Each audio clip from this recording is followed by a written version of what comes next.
Freakonomics Radio is sponsored by Hotels.com. Hotels.com gives you access to hundreds of thousands of hotels worldwide. And when you join for free, you can save up to 20% instantly with member prices. Plus, every stay earns rewards. So when you book one trip, you're already lowering the cost of the next one. Hotels.com is simple, rewarding, and designed to help you get more out of every stay.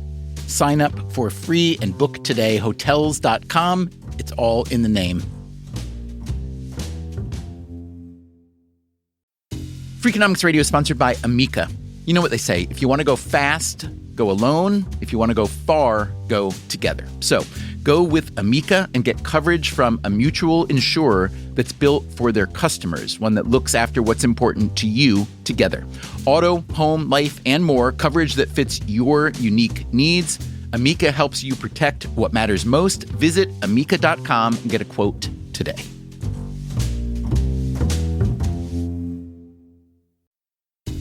Freakonomics Radio is sponsored by Mint Mobile. Ditch overpriced wireless with Mint Mobile. Cut your wireless bill to $15 a month at mintmobile.com/freak. Upfront payment of $45 for 3 months, $90 for 6 months, or $180 for 12 months. Plan required, $15 per month equivalent. Taxes and fees extra, initial plan term only.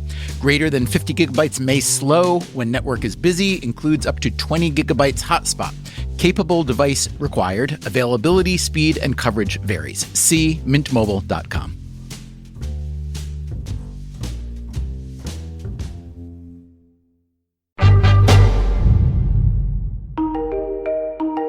They say that the new year is a good time to express gratitude. So here's what I am most grateful for right now. My health. For much of last year, I was sick. It started in the spring with a cough that turned into a respiratory infection, and that turned into a whole other thing. And for a few months, I was miserable. It hurt to talk or swallow. Every time I laughed, it would trigger a coughing fit, which is a problem because I like to laugh. Thanks to the cough, I couldn't sleep through the night. I also had some ferocious night sweats and crazy dreams. During the day, my entire body ached like I'd been hit by a car. Also, no appetite, no energy. Physically, it was the worst few months of my life. But at least I got a story out of it. This one. Today's episode is about penicillin.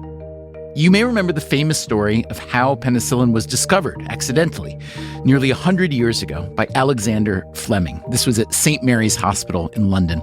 Fleming was just returning from holiday. In his lab, he had left behind a petri dish where he'd been culturing bacteria, and he found some mold growing in the dish. Interestingly, where the mold grew, the bacteria did not. It turned out that this mold juice, as Fleming called it, could kill many types of bacteria, not just the one growing in that petri dish. Penicillin was eventually used to treat strep throat, meningitis, dental infections, gonorrhea, and much more. It came to be thought of as something like a miracle drug. The penicillins are, in fact, a family of antibiotics, including amoxicillin, ampicillin, methicillin, and several others. All these years later, they are still among the safest, cheapest, and most reliable drugs around. They have saved hundreds of millions of lives. Even with all the new antibiotics since then, penicillin is still prescribed at the highest rate of any antibiotic. But there's one big problem. 10% of Americans, more than 30 million people, are allergic to it. At least that's what the conventional wisdom says. But the new year is also a good time to tear down conventional wisdoms, especially if they are disastrously wrong. And this one is. So today on Freakonomics Radio, why do so many of us think we have this allergy? This patient told me they were allergic to penicillin. Oh, it's that your mom told you when you were a kid. Well, what happened? Oh, you don't even know what happened? What should be done about all these false positives? We should be screaming from the rooftops. This is a misdiagnosis. And what about all the other allergy controversy we hear about, like food and environmental allergies? How bad is the confusion there? It's bad. It's one of the reasons I can't tell you how many people actually have an allergy. What can we tell you? A lot, starting now.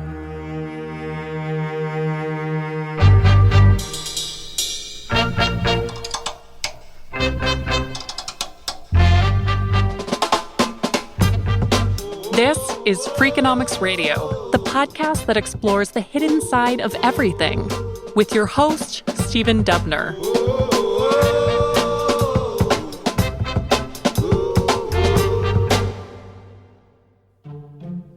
Okay, here is the startling fact that I recently learned. While it is true that around 10% of Americans believe they are allergic to penicillin, fewer than 1% actually are. How can there be such a huge gap? And what are the costs of that gap, the medical and economic and social costs? Those are some of the questions we will try to answer today, starting with this new friend of mine. Elena Resnick. I'm an allergist and immunologist. And how does one get interested in allergy and immunology? I always knew I wanted to be a doctor. My dad's a doctor, and there was never any doubt about that. I was lucky to have a lot of great mentors along the way.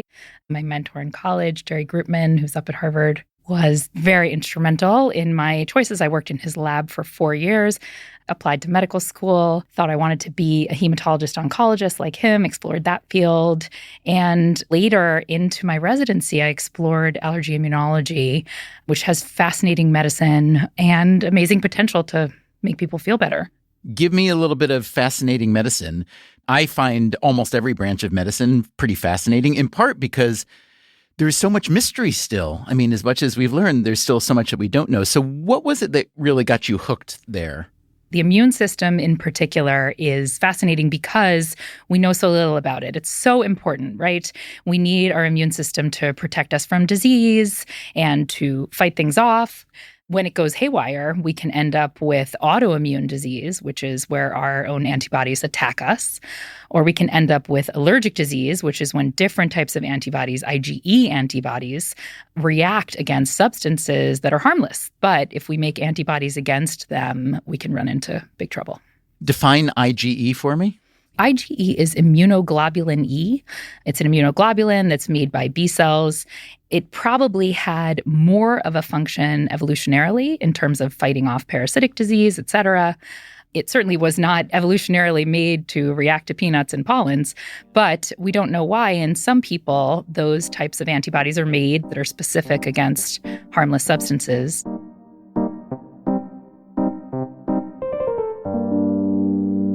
Peanuts and pollens, milk and eggs, soybeans and shellfish. These are just a few of the most prominent allergies that tens of millions of people report today. Like Resnick says, harmless substances for most people that cause allergic reactions in some. Given the magnitude of allergies, especially in the US, you might think that there are a million Elena Resnicks out there, but she is one of just 5,000 allergists in the US. If you need an anesthesiologist, there are more than 40,000. If you need a pediatrician, there are 60,000. But I needed an allergist, and Elena Resnick was the one that my primary doctor sent me to. Here's what happened. Like I said earlier, I got sick last year. It started with a dry cough that wouldn't go away, so I went to my primary doctor, who I've been seeing for years. Her name is Rebecca Kurth. I love Dr. Kurth. She is very smart, a true scientist. She's determined and methodical, but also a friend and an ally. She's taught me to be vigilant about my health without being paranoid, which I think is a good middle ground. There was one thing she had been wanting me to take care of for a while, but I never did. My medical history says that I'm allergic to penicillin. The first time I saw her, she asked, "How do you know?" And I told her the story that lives in my memory, that I've been allergic since I was a little kid, based on what my mother told me, which was based on what our family doctor told her. And that's when Kurth told me that this kind of story is very common, but that the vast majority of people who think they are allergic to penicillin are in fact not. So at some point, this was still years ago, Dr. Kurth told me I should try to get my penicillin allergy cleared. This was the first I'd ever heard of being cleared of an allergy. It's also called being delabeled. Way back then, she gave me Elena Resnick's phone number, but I never called. It just seemed like a hassle, time-consuming and expensive, and I didn't see why getting cleared for penicillin was a big deal since there are so many modern antibiotics. So I did not go see the allergist back then. Fast forward to 2024, and here I was, sick with a cough that wouldn't go away. Dr. Kurth gave me what's called a Z-Pak or azithromycin. That's a short course of antibiotic that's used in a variety of cases, especially for patients allergic to penicillin. The Z-Pak didn't help. I got sicker. The cough got worse. I went to a radiologist and had a lung scan to look for cancer. No cancer. I began to wonder what would happen if I could take penicillin. Would it fix me? Or would it maybe kill me? There is a scary sounding word we all think of when we think about allergies, anaphylaxis. Here is Elena Resnick again. It's the most serious type of IgE-mediated allergic reaction where the allergy cells explode. They release all sorts of mediators, histamines, tryptase, etc., and that causes your vessels to vasodilate. Fluid runs in, people get hives, people get swelling, people's throat closes up, or you have difficulty breathing. So what's happening when you die from anaphylaxis? Your airway is basically constricted? Exactly. Your airways constrict, and because the vessels all over the body are dilating, your blood pressure drops. You can't get blood back up to your heart, and you have a cardiac arrest. So what share of people in the U.S., let's say, who believe that they are allergic to penicillin are in fact allergic to penicillin? The studies show that 90% of people who believe that they are allergic to penicillin actually can tolerate it. So that sounds absurd, obviously, that so many people are walking around with this false belief about themselves. Are there any similar wrongly held beliefs in medicine that you can think of? Oh my gosh, I don't know that I can think of any. I think that the vast majority of people either have or were told that they had some sort of reaction in childhood. So that is the most common history. The story that I told myself my whole life when I was thought to be allergic to penicillin was, well, medical research has been so amazing that there are all these other drugs, and like penicillin or the class of drugs called penicillin, it doesn't really matter if I can't have access to them. How wrong was I in that assessment? I think you were 100% wrong, I'm sorry to say. The other drugs, we're so lucky to have them, but many of them have much more severe side effect profiles than penicillin does. They can have more serious complications. They're much more expensive. And in certain cases, for example, vancomycin, they can actually increase the risk of drug-resistant bacteria.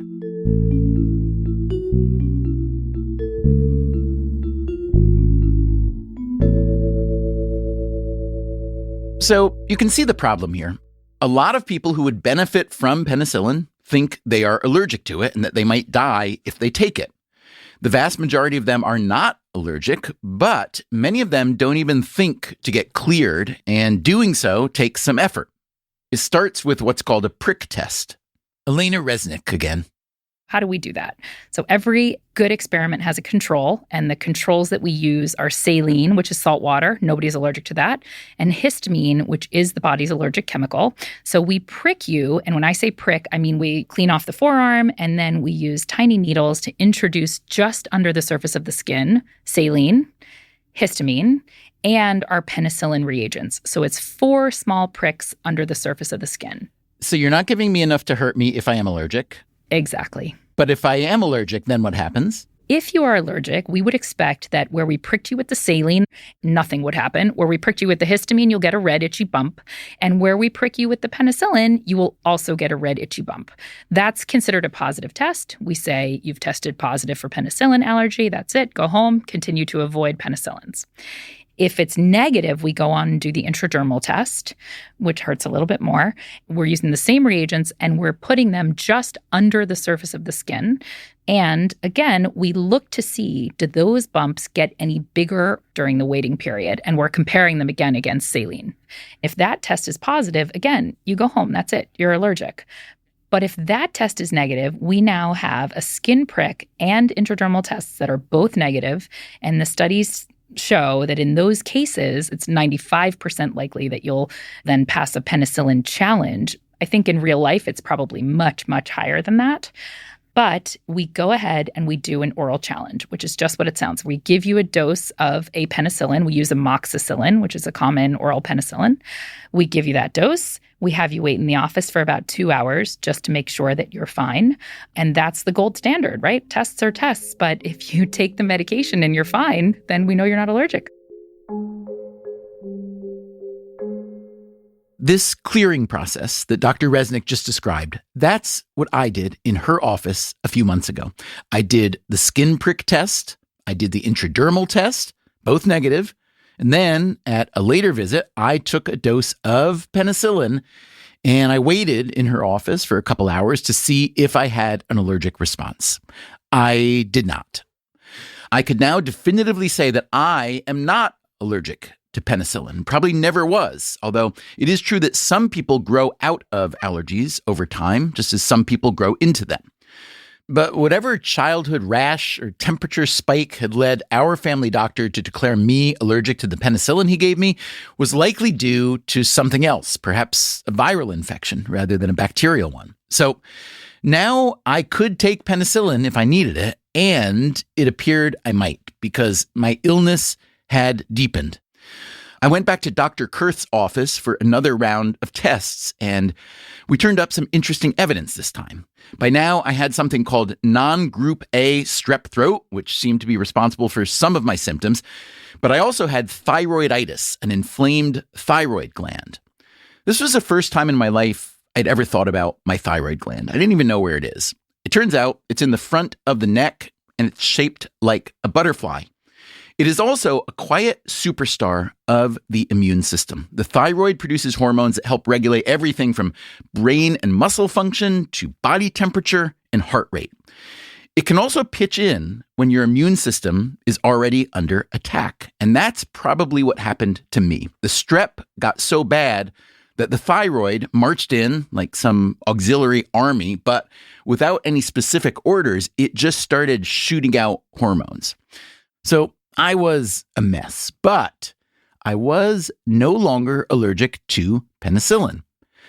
So I swallowed as much amoxicillin as Dr. Kurth would allow, and even though it took a while, the healing began. My cough gradually died down, my voice started to come back, and then my energy too. I started sleeping through the night. That was probably the biggest thing. For the first time in months, I felt human. Could all that suffering have been prevented if I had taken penicillin back when the trouble started? It's hard to say for sure, but it's quite possible. Here is another physician who specializes in allergy. Nothing kills bacteria better than these drugs. This is Kimberly Blumenthal. I'm an allergist immunologist and clinical population level researcher at Mass General Hospital and Harvard Medical School.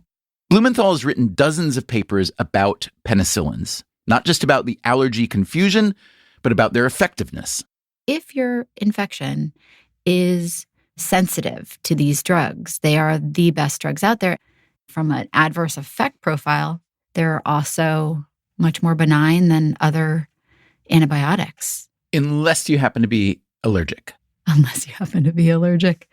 Penicillin allergy was described immediately after penicillin was released, and it's the same with all drugs. You release new drugs, and we find patients that are allergic, but antibiotic allergy is misdiagnosed most of the time. Why is that? When we have infections, we get rashes. It's really as simple as that? Yeah, especially in children. Children get rashes when they have infections. Those infections are treated with antibiotics. There's misattribution of allergy. So often it might even not have been a bacterial infection, it might have been a viral infection? Absolutely. For years and years, we have had this idea that an infection requires antibiotics. And only like the past 5-10 years, we've tried to pull back on that because of antibiotic resistance. So the moral of the story is, if your kid is really sick, just let him stew. Is that the moral of the story or not quite? Don't act too fast, right? I think it's good to be a really busy parent and not be on top of it and rushing them in right away. But to be fair, when the parent rushes them in, then it's the physician's opportunity to slow things down. Yeah, and some people do it better than others. There are these fantastic discharge prescriptions that aren't actual prescriptions, things like rest and drink plenty of water and Nana's chicken soup. take Tylenol or Motrin for fever. And then if things a week later are still in the same place or things worsen, then call me back and then we treat with antibiotics.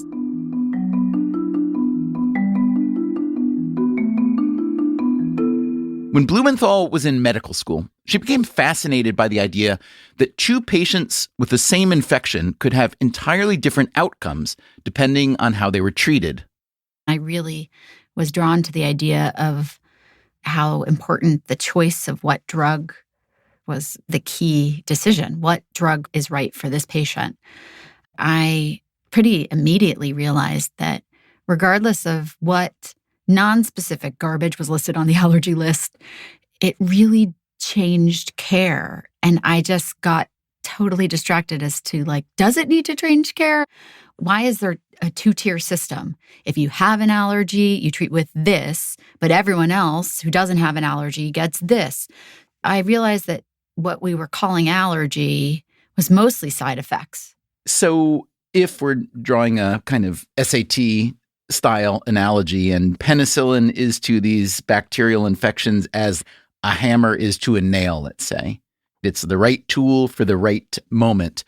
What would the typical non-penicillin antibiotic, what would that be if one suspects that a patient is allergic to penicillin?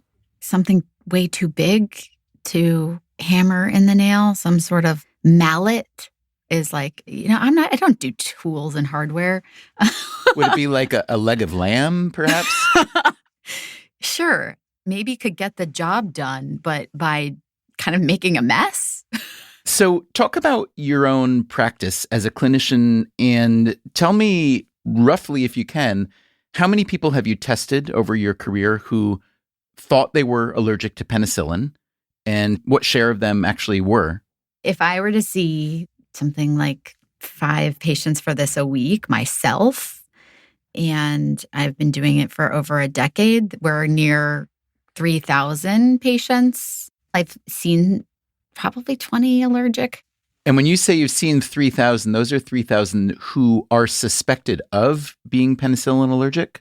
Yeah, they present to my clinic at the suggestion of their primary or their surgeon or themselves. Yeah, I would say it's probably been 3,000 patients that I've seen myself.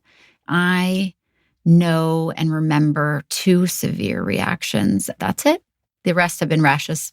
It's even worse than most of the published numbers I've seen. Most of the published numbers say that roughly 10% of the U.S. population is thought to be penicillin allergic.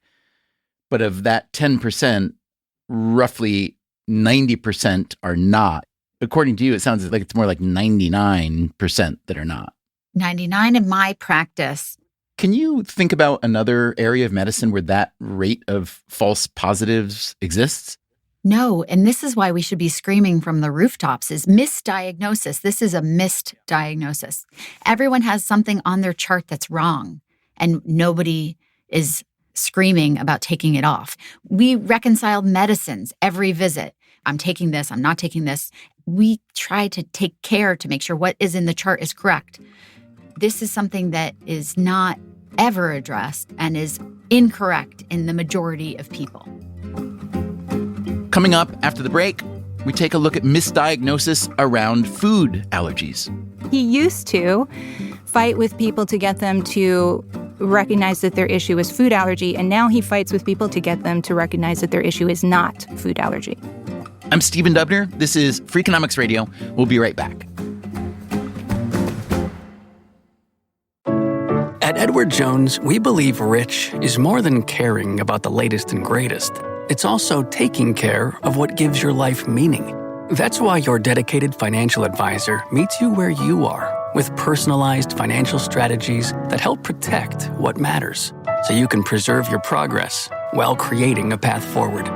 The key to being rich is knowing what counts. Let's find your rich together. Edward Jones, member SIPC. Freakonomics Radio is sponsored by LinkedIn ads. Ever invested in something that didn't live up to the hype? Marketers know that feeling. They optimize for the numbers that look great, like impressions, but then they don't see revenue. LinkedIn has a word for that. bull spend. Instead, you can get the highest ROAS of major ad networks with LinkedIn. Cut the bull spend, advertise on LinkedIn. Spend $250 and get a $250 credit. Go to linkedin.com/Freakonomics. Terms apply.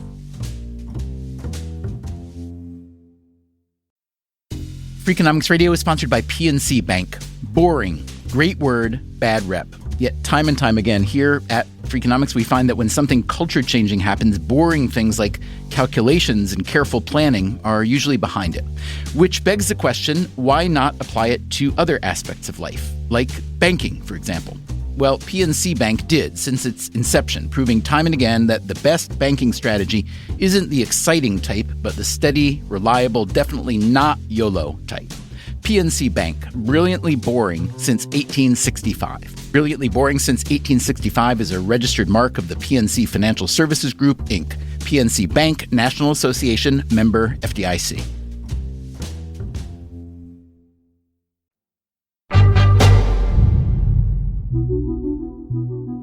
You could imagine that artificial intelligence will soon be helpful in sorting out things like who's allergic to what, but we're not there yet. For now, allergy is often a guessing game, a bit of grasping in the dark. It's estimated that roughly 40% of humans have some kind of allergy. That's expected to rise to 50% by the next decade. Why? We've already heard from a couple of allergists, but to answer this question, we need someone with a broader view. We need a medical anthropologist. Medical anthropology is looking at all the social and cultural factors involved in healthcare systems. We think about how all those beliefs and politics and economics, how all of that factors into the choices people make about their health and how they view their health. This is Teresa McPhail. I'm Associate Professor of Science and Technology Studies at Stevens Institute of Technology. McPhail recently published a book called Allergic, Our Irritated Bodies in a Changing World. She writes that roughly 500 million people suffer from food allergies alone. That's been a puzzle as to why an immune cell will take a look at something that is otherwise harmless and decide that it's not, and do it after sometimes years of tolerating it just fine, and suddenly now it's a problem. Just tell me why and how you became interested in the big notion of allergy. My father died of a bee sting. He died from an anaphylactic reaction to bee venom. He had had a reaction in the past, but it was fairly mild, just swelling at the site. That's mostly what happens to anyone who gets stung by a venomous insect. And he died on the second sting. We really don't know how many times he was stung because he was a Vietnam vet, so there's a chance that he was stung prior to that. And I got curious about my own susceptibility to such things. Years later, I was diagnosed with allergies, but I am one of the rare people that do not react to skin or blood tests. I have low levels of IgE, the antibody that is driving the allergic response. So there's no way to tell what I'm allergic to, except that clinically you can see the signs and symptoms that I am allergic to something. So what are you allergic to? I think, based on my years of detective work, that I'm allergic to grass and probably ragweed and maybe dust mites. Can you just say what an allergy is and what an allergy is not? Oh boy, how much time do we have? This is part of the problem. There's a lot of confusion about what an allergy is and isn't. The easiest answer I can give you is that an allergy is when your body responds to something that is otherwise harmless and triggers an immune response. If your immune cells are not involved in the response, then it is not an allergy. The classic example is milk allergy versus milk intolerance. On the surface, if you have a mild milk allergy, it's going to look the same, perhaps an upset stomach, feeling kind of gross, some gassiness. But the difference is with the intolerance, there's something else going on. In this case, you're not able to digest lactose because you lack an enzyme. But it's producing symptoms that would seem familiar to someone whose immune cells, whose T cells and B cells are producing antibodies and attacking that milk protein. Except that the allergy can, escalate. You can get a skin rash, you can get wheezing, and you can end up in the ER with a full-on anaphylactic event. That's not going to happen with intolerance. But if you have mild forms of this, you're going to be confused, and you might just assume that you have an allergy. And the only way to know for certain is to see an allergist. The problem there is we don't really have enough of them. They're specialists, and you need a referral to see one. And so a lot of people are out there self-diagnosing. Are allergic rates rising, or is there just more awareness and or diagnosis and or treatment? We think, as far as we can tell, that they are rising, but it's complicated. We know that rates of asthma and hay fever started to rise post-World War II, like 1950s, 1960s, and continued right up until the 1990s. And now they seem to have been flattened. But what has been rising in the wake of that are rates of food allergies. We know this because of several reasons. One is you can look at ER visits. You can see when someone is showing up with asthma or with a rash, like a very bad eczema eruption, or they are having anaphylaxis. The other thing that we can track is EpiPen or adrenaline prescriptions. Those raised 3 to 4 times from the 1990s to around 2018, 2019. As with penicillin, the discovery and isolation of adrenaline is another great story from medical history. I won't go into the details here, but it's worth reading about if you're so inclined. A dose of adrenaline, or epinephrine, administered in an EpiPen, for instance, is the first-line treatment for anaphylaxis.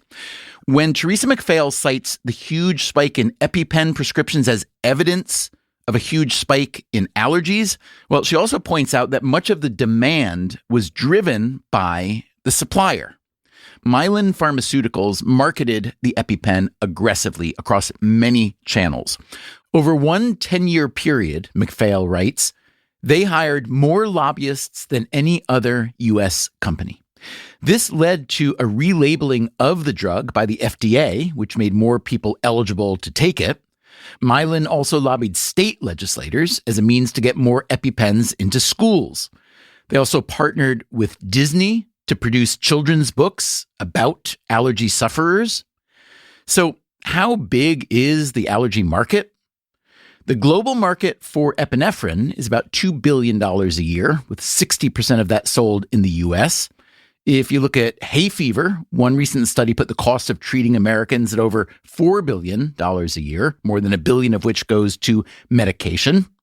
If you look at the entire category of allergy remediation, the global sales of tests and treatments is around $40 billion a year. So how much of the allergy boom has been driven by more allergies versus well-run pharmaceutical campaigns? It's hard to say. There are a variety of factors that may be driving allergy increase. Some research shows that environmental and chemical disruption may play a big role. I asked Teresa McPhail about some other potential drivers. Many people have by now heard or read about the notion of allergy rising because we, especially we of the children variety, are not exposed to enough things, pathogens or allergens or whatnot, that we don't roll around in the dirt and so on. Right. So in the 1980s, this is after the massive rise of asthma, we're starting to see food allergies. An epidemiologist was curious about this and started collecting data on families and realized that older siblings seem to have more allergic disease than younger siblings. The theory was that older siblings bring home colds and track in bugs to expose their younger siblings. And there was something about that earlier exposure that had somehow protected these younger siblings. It was called the hygiene hypothesis. That has morphed over the years to what is now called the old friends hypothesis, which is nice, isn't it? That's a nicer way to put it. that there's something about getting the right exposures to the right bacteria or the right viruses and fungi that will help train our immune system. You're born with a novice, a naive immune system that hasn't seen anything.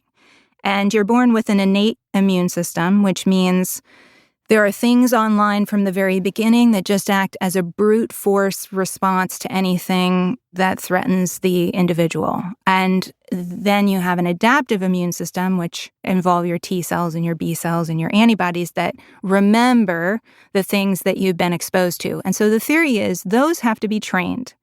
And they have to be trained in the right order, and they have to be exposed to the same types of bugs, microbes that they would have been evolving with for millennia. The theory is that we've changed so much that some of those are missing. It has confused our immune system to the extent that you're seeing more allergic disease because you're not getting the training. It feels as though every time I go to a restaurant these days, the server will ask, is anyone allergic to anything? Do you know anything about that? It's basically advocacy. And at the forefront of that is a group called FARE, which is Food Allergy Research and Education. They're privately funded and run by a group of parents. When I started researching the book, one of the first people I sat down with was Helen Jaffe. Her and her husband, David, are some of the founding members of FARE, and they also have helped to fund the Jaffe Center at Mount Sinai for food allergy research. When they started the foundation, it was because two of their children had quite severe food allergies, but it was at a time where no one was doing this. They live here in New York City, and they had to take the train down to Johns Hopkins to see Dr. Hugh Sampson. He's a renowned food allergist and researcher, and he has been doing this for over 40 years. But at the time, there were maybe half a dozen people focused on food allergy. And so initially, Helen told me that their focus was really on education and research funding to try to figure out what was going on, why the rates seemed to be rising, figure out more about the biological mechanisms that drove this response. I spoke with Dr. Hugh Sampson now, we're talking about years later, and he said he used to fight with people to get them to recognize that their issue is food allergy, and now he fights with people to get them to recognize that their issue is not food allergy. Can you explain? I do see on the FARE website that 50 to 60% of all blood tests and skin prick tests for food allergy testing will yield a false positive result. Correct. So that sounds absurdly bad. Is it not as bad as it sounds, or is it that bad? No, it's bad. It's bad. I mean, diagnostics are one of the sticking points. It's one of the reasons I can't tell you how many people actually have an allergy, because we're stuck with primarily the skin tests, which were invented in the late 1800s by a UK physician, Dr. Charles Blackley. Wait, the late 1800s? Yes. And if I exhumed him and revived him, he would have no problem giving a skin test today. What about false negative? That's what we should be really concerned about. That is the better situation. It's around 95% certain if you do not respond that you are not going to respond in real life. So that's good news, at least. Yes, that's good news. That's why we still use them, because it's almost like a differential diagnosis. We can rule some things out. So you mentioned in the book that your aunt and your grandmother were allergic to penicillin. Yes. Given everything we've discussed about testing, or the lack of great testing and the murkiness surrounding this area, do you think that they actually were allergic to penicillin, or maybe? In my grandmother's case, we know because she was in the hospital and had an actual skin eruption and reaction to penicillin. I honestly don't know about my aunt. Sorry if she's listening to this, because to my knowledge, she's never been tested. So I don't know. She does avoid them, though. At the end of the day, I suppose it doesn't matter. I suppose it doesn't matter, Teresa McPhail says. That's what I used to think, that a penicillin allergy is no big deal since there are other newer antibiotics that do the same thing. But the allergists we heard from earlier, Elena Resnick and Kimberly Blumenthal, they told me that that is simply not accurate. Resnick told me about a pregnant patient of hers who showed up with a penicillin allergy on her chart. Penicillins are an amazing drug also because we know them to be safe and effective in pregnancy. When a pregnant woman goes in to deliver, if she is colonized with group B strep, which is a very common vaginal infection, she must be given antibiotics before delivery to ensure that the baby is not exposed to the group B strep. So the antibiotic of choice for group B strep is in the penicillin family. Mom comes in, she's ready to deliver. She gets a dose of penicillin. She gets her second dose 4 hours later. She delivers the baby. Everything is fine. If she is thought to be penicillin allergic, instead she's given vancomycin. Vancomycin dosing interval is every 12 hours. So if she's not dosed appropriately, the baby can be considered inadequately treated. And that leads to all sorts of other potential decisions, maybe getting put on antibiotics, maybe going to the NICU. Again, the complications just from this penicillin label are intense. So in this particular scenario, this mom went in to deliver. She was thought to be penicillin allergic. They gave her vancomycin. She developed red man syndrome from the vancomycin, which is just what it sounds like, where the body becomes completely red and flushed and other medications have to be given. And then she had a wound infection from her C-section because she was still thought to be penicillin allergic. They gave her clindamycin to treat the wound infection, and she developed C. diff from the clindamycin. And how did that play out? So when you develop C. diff, then you have to be put on oral vancomycin and then treated usually for 2 weeks. It's just a nightmare. It's one thing after another. And then she came to see me and we were able to clear her of that penicillin allergy. Why did she come to you in the first place? So her OBGYN, we also rely on the OBGYNs to find people who in their charts have this penicillin allergy. The problem with that is we're not going to test a pregnant woman just on the off chance that she does end up being one of these rare people who's truly allergic. Obviously, we don't want to put a pregnant woman into anaphylaxis. So we're sort of stuck with that label, which is hard for the OB because then their patient gets a simple infection. They can't use a penicillin. So a lot of the OBs will say to their patients, before you get pregnant again, you better go get cleared of your penicillin allergy.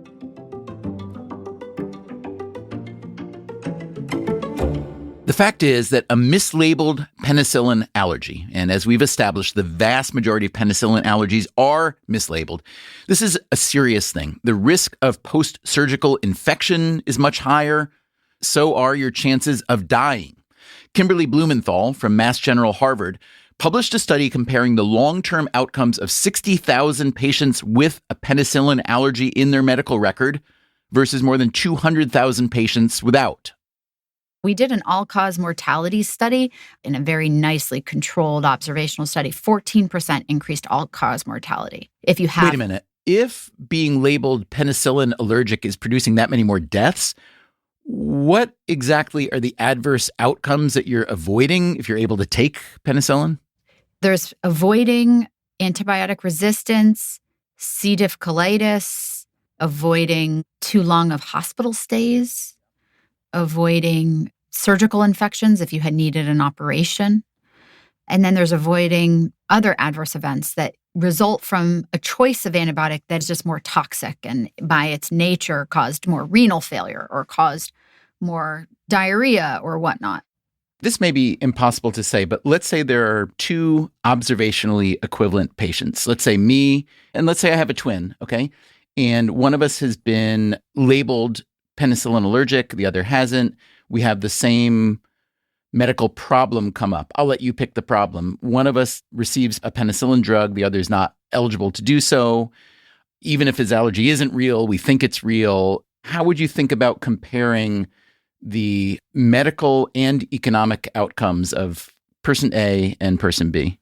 It's such a no-brainer. I mean, when you give me this description, what comes to mind is two people who have strep throat and a penicillin allergy label. One person gets penicillin.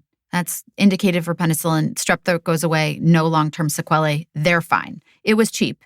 And then the other person gets a Z-Pak, a zithromycin, and it doesn't fully go away. Then they call back and they get another antibiotic. Maybe this time they get a bigger antibiotic, and that causes some problem. They might get a tonsillar abscess. They get a quinolone, ciprofloxacin unnecessarily, or some other medication. And then I mean, I don't know what any of those are, but all those syllables sound bad to me. Yeah. There's no rule like the more syllables the antibiotic has, it's worse. I wish it were that simple. Okay, that's not simple, but this is. Misdiagnosed penicillin allergies are costing all of us a lot of suffering and dollars. So, why isn't more being done to solve this problem? Because the public doesn't decide which grants get funded. That's coming up after the break. This is Freakonomics Radio, and I'm Stephen Dubner.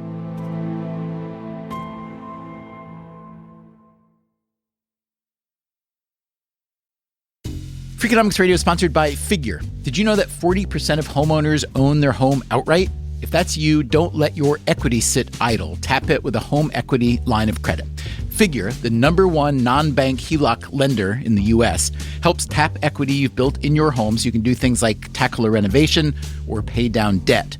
HELOC is a line of credit secured by your home. You can draw what you need, repay, and draw again. Figure offers a 100% online application. Get approved in 5 minutes and funding in as few as 5 days. It's faster than a bank loan and cheaper than a personal loan. Check your rate today without impacting your credit at figure.com/freakonomics. This post is sponsored by Figure, NMLS ID 1717824. Figure is an equal housing lender. For more information about their licensing, visit nmlsconsumeraccess.org. Figure's HELOC is subject to credit approval and terms apply. Freakonomics Radio is sponsored by Zip System. Zip System building enclosures are designed as one integrated roof and wall system that makes it faster and easier to create a tight, dry building enclosure. Instead of a mix and match approach, all components work together as one system, eliminating the need for house wrap and felt.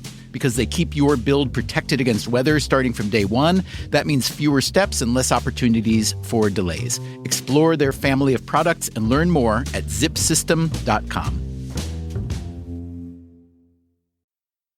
Freakonomics Radio is sponsored by Dell Technologies. When you're at work, you never know when you'll be interrupted. But with the Dell Pro powered by Intel Core Ultra with vPro, no matter what distracts you, your laptop won't. It's battery optimized for the way you work with built-in intelligence that quiets distractions when you need to focus. Your laptop will help keep you locked in even when it's bring your dog to work day. Built for those who stay in the flow, the Dell Pro, built for you. Dell.com/Dell-Pro.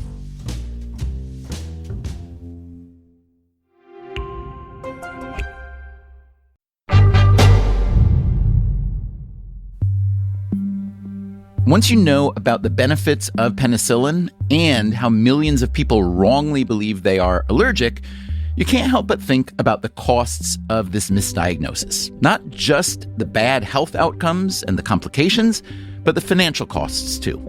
That's why some specialists are pushing for more testing and delabeling of people who think they are allergic. That might cost a lot up front, but when 1 in 10 people think they have a medical handicap and they don't, this actually presents an opportunity to save money. It might even be worth testing every single person whose medical history says they are allergic. Here again is Kimberly Blumenthal from Mass General Harvard. We can evaluate for penicillin allergy with simple tests.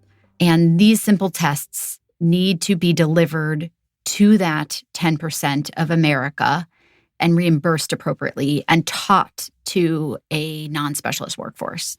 Could be a welcome to college visit, a welcome to Medicare visit. How much money could you save by doing this? Just my healthcare system would be millions. If we evaluated penicillin allergy, delabeled the appropriate ones, we would save millions of dollars, just my healthcare system. So it must be in the billions. You'd save it how? You save on antibiotic expenditure. Just because penicillins are cheaper than the other antibiotics? Yes. You'd save on adverse effect avoidance. Meaning penicillins don't cause as many adverse effects as other antibiotics? Yes, and some of these adverse effects lead you to the emergency room and another hospitalization. You would save on surgical infections, a tremendously costly thing. Blumenthal is trying to make these cost savings a reality in the Mass General Hospital system. In our hospitals, without an allergist involved, there is sort of algorithmic care that can clear allergy in low-risk situations with just a protocol, just a little bit more observation. You're already in the hospital. You're being observed. Your vital signs are already on record there. Yeah. And is the idea as simple as you feed the key vital signs into the allergy algorithm and see if indeed there's a likelihood that that person is not allergic, and then maybe do some challenge testing? Is that the way it works? We do it when patients have infections. So we don't do it electively, like if you're there for something not related. But if you have an infection that an allergy is getting in the way of best care, we have a 2-step drug challenge process. And as long as the patient's healthy enough to do that, we do it. So we give a small amount, watch the patient, give a full amount, watch the patient. And then if that's the drug that they need to be treated with, they just continue that drug right then and there. Since there is a treatment for the allergic response, but the default is to not give penicillin if there's a suspicion of allergy, what would happen if you just flipped the default and said, no, we're just going to give penicillin, and if they happen to be in the small group of people who are allergic, then we'll watch and we'll treat it. Is that such a terrible idea, or would you kill a bunch of people by accident that way? You would kill some people by accident. And in America, it's just a non-starter. Because we don't want to kill anybody, you're saying? Well, there's also this doctor, first do no harm, like the oath we take, and it feels wrong to just disregard allergy labels entirely. The hospitals where Blumenthal works have achieved a 9% delabeling rate over a decade.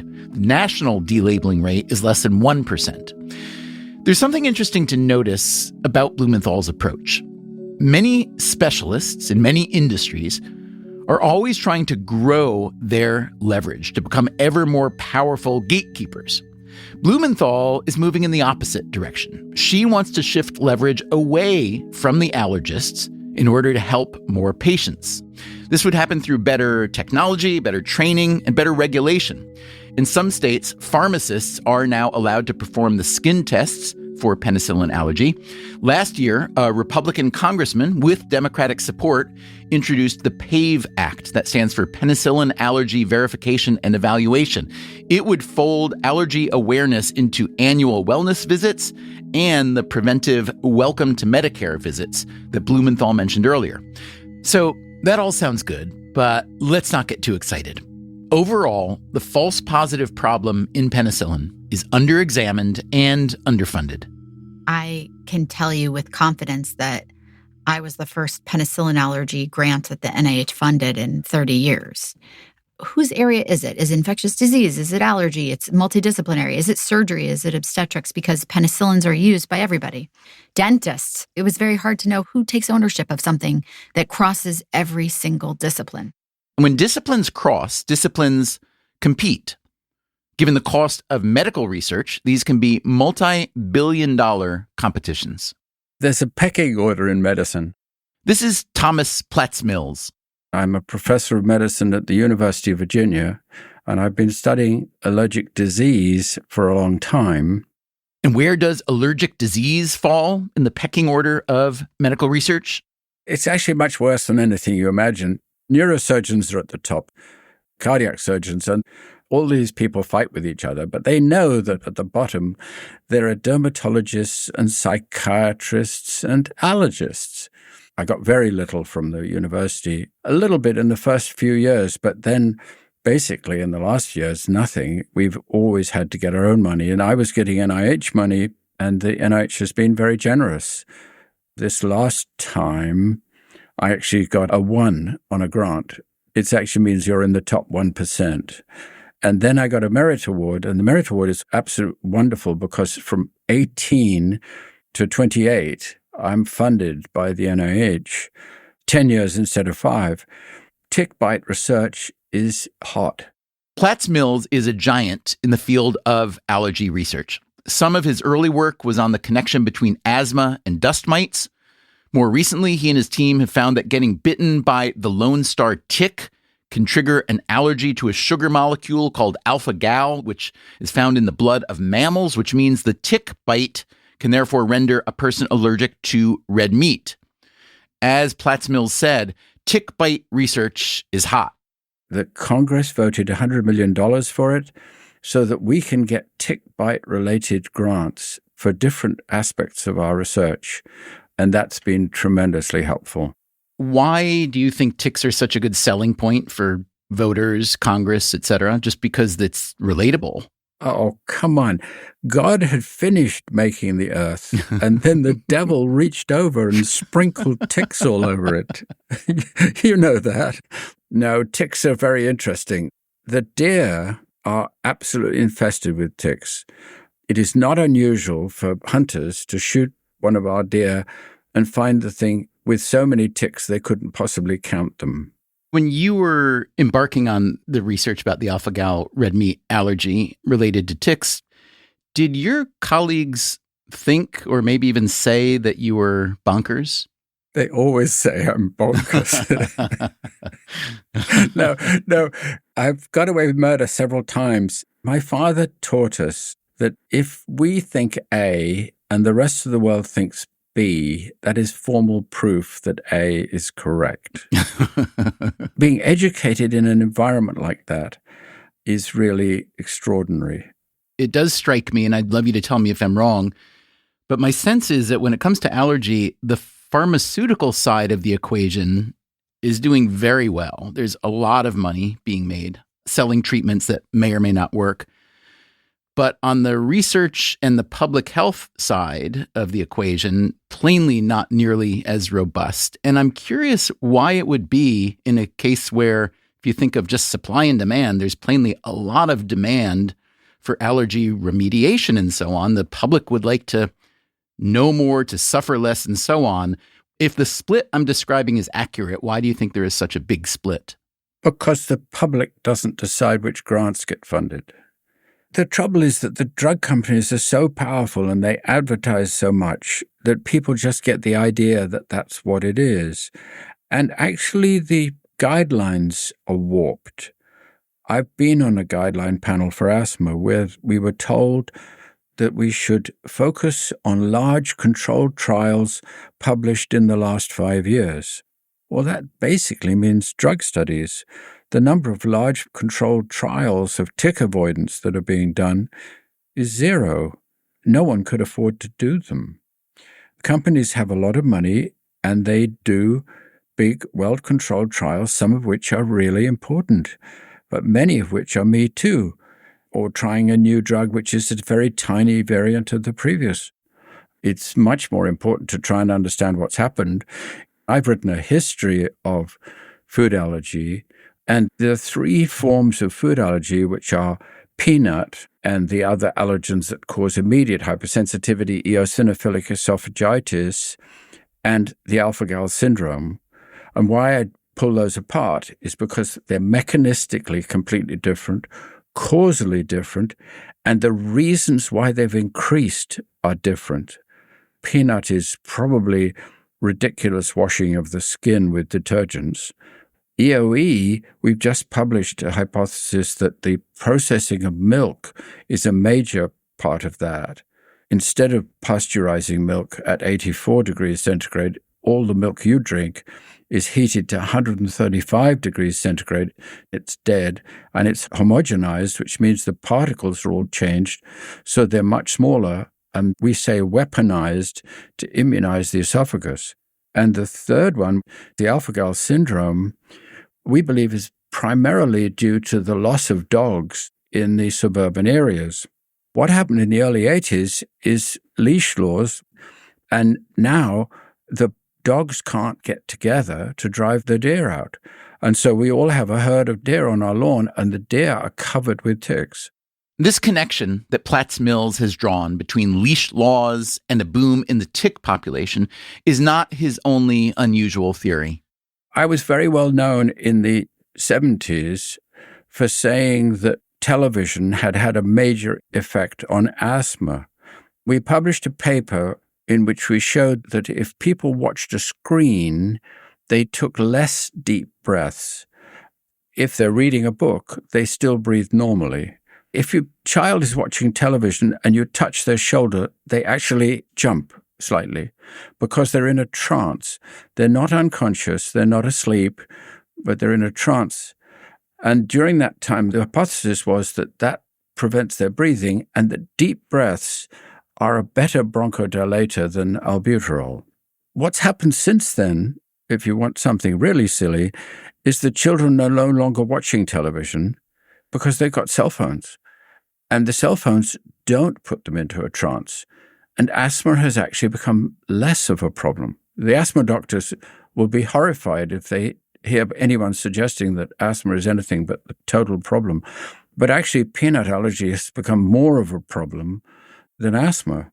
But a totally different causal mechanism, yes? Totally different, yes. What are your views on celiac disease and gluten allergy? Yeah, Gideon Lack, who did the LEAP study, has been looking at celiac and seeing whether natural exposure to wheat in early childhood would prevent celiac disease. And I think he's got some evidence, but it's not of a level comparable to the LEAP study. The LEAP study was a tremendous breakthrough. This LEAP study, that stands for Learning Early About Peanut Allergy, was published in 2015 by the pediatric allergist Gideon Lack. It argued that feeding peanuts to babies will actually reduce their risk of a peanut allergy. Much of the evidence came from Israel, where babies routinely eat bamba, a puffy peanut butter flavored snack. Full disclosure, some adults also love bamba. Given what we've been hearing about allergies these past few decades, especially peanut allergies, you can imagine that many parents would be terrified to let their baby get anywhere near a peanut snack. Once a conventional wisdom is established, it can be hard to dislodge, which gets us back to the allergy with which we began this episode. A whole generation of doctors were trained thinking that penicillin allergy was very dangerous. And very common. And very common. And it isn't. When I got here in 82, I already was saying things that, no, you don't need to worry about it as much as this. You need to ask the question and take precautions and be sensible. If someone had no history in 15 years, the chances that they're penicillin allergic are very small.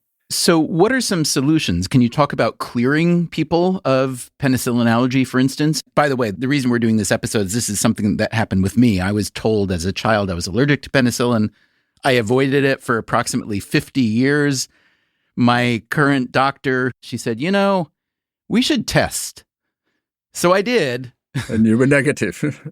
I was negative, but I had to go through this, 2-day, first the test and then the challenge test where you actually get a little bit of it. And it's plainly something that's not scalable right now. So I'm curious what you think are solutions.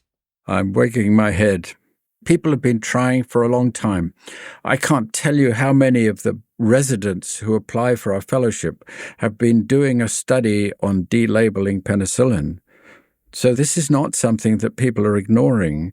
Can you explain why it's so difficult? Because as much as medical technology has changed, everything from time-release medicines to the mRNA vaccine, there's so much technology that has accelerated discovery in medicine.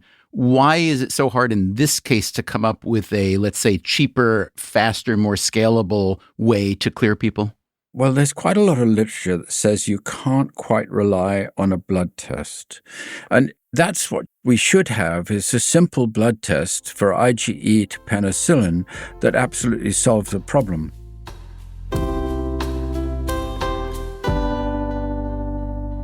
Kimberly Blumenthal is one of the people who has been working on a better blood test for penicillin allergy. We were trying so hard. I was working with Thermo Fisher Scientific. They have developed a blood test panel, and they wanted to see if it worked in allergic individuals from America. We identified in the Boston area everyone that reacted to penicillin in front of our faces in the last few years. We sent them the blood of these individuals, and I think it picked up like 3. It was like 3 of 20. It didn't pick it up yet. What makes it so hard? The conclusion was, well, they were allergic in the last 5-10 years. Maybe they weren't allergic now. So I have to bring them back, retest them. And then these patients, they're like needles in haystacks, right? We combed the records of all Mass General Brigham to find these 22 penicillin allergics. We really need to say, okay, you reacted to penicillin in front of my face today, grab your blood, and then send it to be able to know that they were true positives. But you're making progress, it sounds like. Slowly. I mean, by the time you're 600 years old, this problem will be solved. One of my mentors said to me, if you do your job well, you have no job. And I'm like, I just don't think that's going to happen. There's always something else. We need better tests now, back to the basic science in the lab.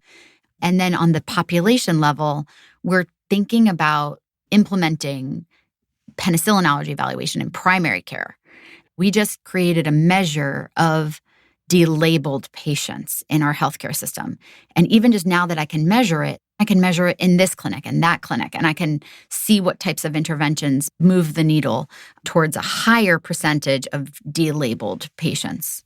So what would your message be to anyone who believes that they are allergic to penicillin now? Get tested.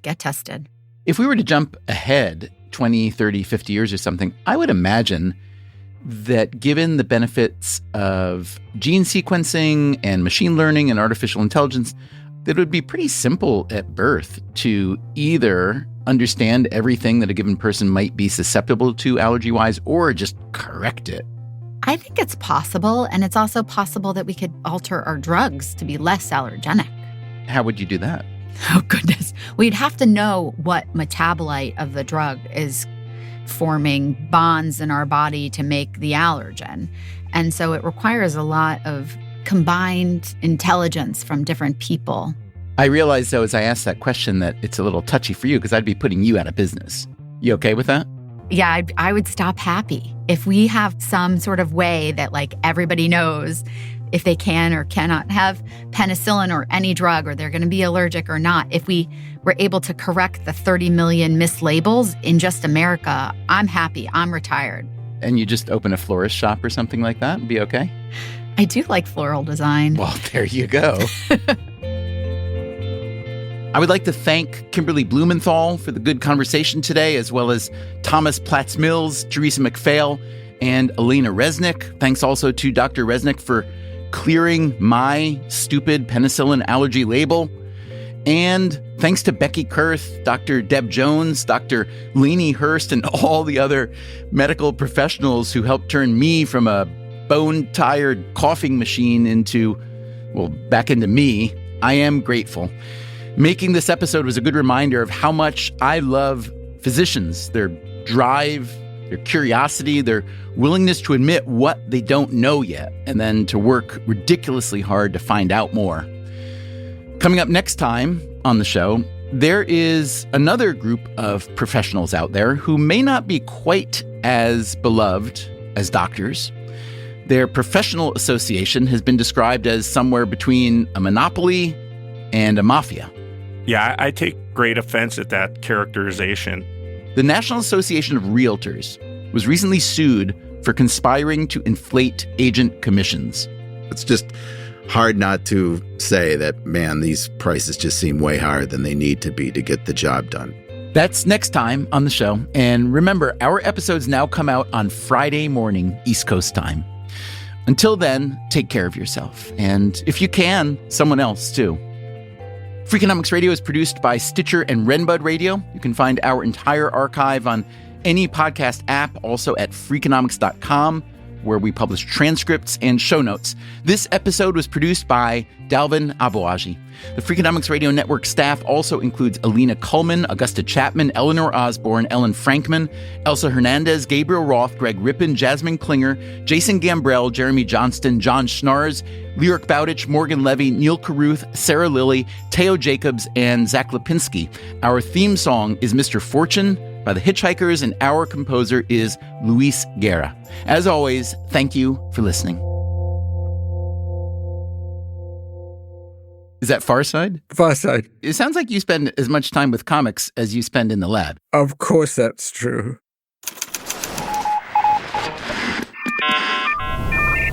The Freakonomics Radio Network, the hidden side of everything. Stitcher. This podcast is sponsored by Made In Cookware. Made In partners with multi-generational artisans and some of the world's best chefs to create professional quality cookware, knives, and kitchen tools. Their products are trusted in Michelin-starred restaurants worldwide and designed to perform just as well in your kitchen. From 5-ply stainless clad to carbon steel, every piece is built to last and made to actually make you a better cook. Discover award-winning cookware at madeincookware.com. Freakonomics Radio is sponsored by Ozempic. Innovation happens through rethinking what's possible, and when it comes to GLP-1s, Ozempic pill does just that. Learn more about Ozempic semaglutide tablets, 4 and 9 milligrams, by calling 1-833-OZEMPIC or visit Ozempic.com to view the medication guide and ask your doctor what's possible with FDA-approved Ozempic pill. Welcome back to Should I Get It Delivered? Contestant, you're out of food and your meds, but are too tired to get up. Do you A, pout, B, beg your roommate, or C, get Walmart to deliver it all same day? Same day? Who knew? Gonna go with C, Walmart. That is correct. Walmart offers same-day delivery for prescriptions, groceries, and more. I love not leaving my couch. Walmart. Who knew? Subject to availability, restrictions, medication exclusions, and fees apply.